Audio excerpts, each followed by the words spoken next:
جس کی وجہ سے ان کے والد اور چچا ان کے دشمن ہو گئے۔ انہوں نے آغوش خان کے ساتھ لڑائی کی تیاری کی اور اس میں آغوش خان فتح مند ہوئے۔ اس کے بعد آغوش خان نے تمام تاتار اور منگول قبائل کو اکٹھا کیا اور انہیں دین توحید کی طرف راغب کیا۔ جن لوگوں نے اس دعوت کو قبول نہ کیا انہیں وہاں سے ہجرت کرنا پڑی۔ وہ مشرقی ترکمانستان اور چین کے علاقوں میں ہجرت کر گئے جہاں وہ کچا گوشت کھاتے تھے اور بہت مشکل اور بدتر زندگی گزارتے رہے۔ کہتے ہیں کہ بعد میں یہی قبائل تاتار اور منگول کے نام سے ابھرے اور ظلم و دہشت کی ایک داستان دنیا میں رقم کر کے اپنی موت آپ مر گئے۔ لیکن ترک قوم اپنے جد امجد آغوش خان اور اس کی 6 بیٹوں کی اولادوں کے ساتھ پورے ترکمانستان میں پھیل گئے۔ آغوش خان کی تمام اولادیں ان کی 2 بیویوں میں سے تھیں۔ ایک بیوی میں سے 3 بیٹے گن خان، یگنیز خان، آئی خان اور یلدیز خان تھے۔ گن خان کی اولاد میں کائی قبیلہ شامل ہے جو کہ ارطغرل کے بعد ان کے بیٹے عثمان کے نام سے سلطنت عثمانیہ قائم کرنے کا سبب بنے۔ دوسری بیوی کے 3 بیٹے گوک خان، داغ خان اور دنیز خان تھے۔ دنیز خان کی نسل میں سلجوقی خاندان ہے۔ آغوش خان کے بیٹوں کی اولاد میں سے 24 قبائل وجود میں آئے جو کہ بہترین جنگجو تھے اور مکمل تہذیب و تمدن کے ساتھ انہوں نے اپنی پہچان کو برقرار رکھا۔ ترک اپنے سردار یا جانشین کو خان کے لقب سے بلاتے تھے جس کو بعد میں خان کے لقب میں تبدیل کر دیا گیا۔ خان ترک زبان کا لفظ ہے۔ اس کے معنی امیر، رئیس اور بے کے ہیں۔ یہ لفظ قدیم ادوار میں بادشاہوں کا لقب ہوا کرتا تھا لیکن بعد میں امراء اور رئیسوں کے لیے بلایا جانے لگا۔ ایک مدت کے بعد یہ لفظ مشرق وسطیٰ کے سرداروں کے لیے مختص کر دیا گیا۔ خان 100% ترکوں ہی کا لقب ہے۔ اگر ہم تاریخ کا مطالعہ کریں تو خان لفظ حضرت نوح علیہ السلام کے بیٹے یافس کی 5ویں نسل میں النجا خان میں ملتا ہے، جس کے بعد اس کی تمام آنے والی اولادوں نے اس لقب کو اختیار کیے رکھا۔ ترک قوم میں عورت کو ایک خاص مقام حاصل تھا۔ وہ عورت کو خاتون کہہ کر مخاطب کرتے تھے جیسے آئمہ خاتون اور حلیمہ خاتون۔ کرغستان کے علاقے میں ترک قوم کی باقاعدہ سلطنت کا آغاز آغوش خان کے وقت سے شروع ہو چکا تھا۔ آغوش خان نے 40 ترک قبائل کے سرداروں کا ایک بیٹا اور ان کے بہترین جنگجو ملا کر ایک بڑی فوج تیار کی جس نے ترکمانستان میں بہت سے علاقوں کو اپنے قبضے میں کر لیا۔ ترک قوم بہادر اور جنگجو ہونے کی وجہ سے اور اپنی جنگی حکمت عملی کی وجہ سے مختلف علاقوں کو فتح کرتے رہے تھے، لیکن 6 صدی عیسوی میں تاریخ کی کتابوں میں ہمیں خانہ بدوش ترک قبائل کی سلطنت کا حوالہ ملتا ہے جسے ایسٹرن گاک ترک خاگنت اور ویسٹرن گاک ترک خاگنت کہتے تھے، جو چین اور منگولیا کی سرحدوں سے لے کر بحر اسود تک پھیلی ہوئی تھی۔ اس وقت کے بادشاہ کا نام ترک تاتاری کے حساب سے بومن کاغان تھا۔ ترک قوم اس وقت مختلف قبائل میں بٹی ہوئی تھی۔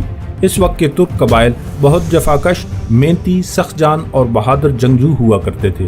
وہ خیموں میں رہا کرتے تھے جو کہ جانوروں کی کھالوں سے بنا ہوتا تھا۔ تمام خانہ بدوش قبائل کے آپس میں تعلقات بہترین ہوتے تھے اور زیادہ تر مل جل کر جنگوں میں حصہ لیتے تھے جن کی بدولت ایک دوسرے کی مدد بھی کرتے تھے۔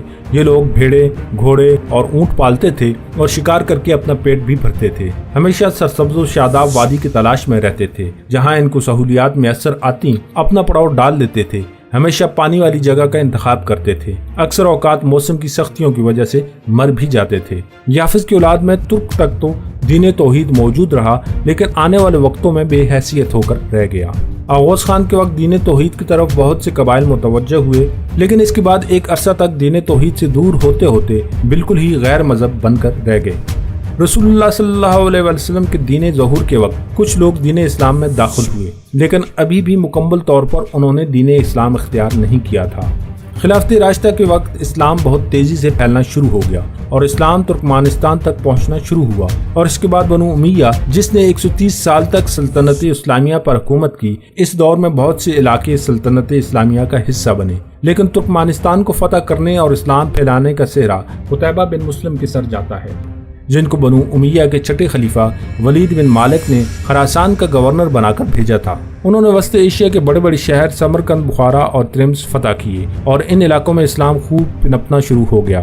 انہی علاقوں میں آغوش خان کے قبائل بھی موجود تھے اور ترک قوم اپنے جد امجد آغوش خان کی وجہ سے دین توحید پر فخر کرتی تھی، اس لیے دین اسلام آنے کے بعد انہوں نے جوک در جوک اسلام میں داخل ہونا شروع کر دیا اور جنگجو ترک قبائل مسلمانوں کے لشکر میں بھی شامل ہونے لگے اور انہوں نے اسلام اور انصاف کی سربلندی کے لیے بہت سی جنگیں لڑی۔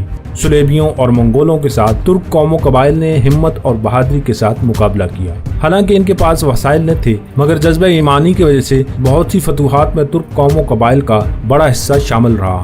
چین کے سرحدی علاقے سنکیانگ کو بھی فتح کر لیا گیا اور وہاں بھی اسلامی حکومت قائم ہو گئی۔ ترک قوم زیادہ تر قبائل کی صورت میں رہتی تھی، اس لیے ان قبائل کے رسوم و رواج ایک جیسے تھے۔ تیر اندازی، تلوار بازی، گھڑ سواری کے لیے یہ اپنے بچوں کو شروع سے ہی تیار کرتے تھے۔ حتیٰ کہ ان کی خواتین بھی بہت محنتی، جفاکش اور بہادر ہوتی تھی۔ جنگوں کے دوران اپنے قبائل کا خیال رکھتی تھی اور جانوروں کی کھالوں کے ساتھ قالین سازی، چادریں اور کپڑے تیار کیا کرتی تھی۔ اس کے علاوہ مختلف قسم کے ظروف بھی تیار کیا کرتی تھی، جن کو فروخت کرنے کے بعد قبائل کی مالی معاونت ہوتی تھی۔ ترک قبائل میں سے ہر قبیلے کا اپنا سردار ہوتا تھا، جس کو بے شمار اختیارات حاصل ہوتے تھے۔ قبیلے کے تمام افراد اس کا بے حد احترام کرتے تھے اور اس کی کہی ہوئی بات کو حرف آخر کی حیثیت حاصل ہوتی تھی۔ سردار قبائل کا محافظ ہوتا تھا اور قبیلے کی تمام ضروریات کو پورا کرنا اس کا کام تھا۔ اس کے علاوہ ہر قسم کی فتنہ و فساد سے نپٹنا بھی اس کے فرائض میں شامل تھا۔ اس کے اختیارات کی وجہ سے کوئی اس سے بغاوت نہیں کر سکتا تھا۔ اگر کوئی بغاوت کا مرتکب ہوتا تو سردار کے پاس اس کو قتل کرنے یا قبیلہ بدر کرنے کا اختیار ہوتا تھا۔ ناظرین، اسی ترک قوم نے اپنے شاندار ماضی کے روایات کو برقرار رکھتے ہوئے دنیا میں ایک عظیم سلطنت کا قیام کیا، جس کو آج ہم سلطنت عثمانیہ کے نام سے جانتے ہیں، اور یہ عظیم سلطنت 600 سال اپنے جاہ و جلال کے ساتھ قائم رہی، جو چین کے سرحدی علاقوں سے لے کر روس، یورپ اور افریقہ تک پھیلی ہوئی تھی۔ اس عظیم سلطنت کے عروج و زوال کی داستان ہم اپنی آنے والی ویڈیوز میں آپ کو مرحلہ وار بتائیں گے۔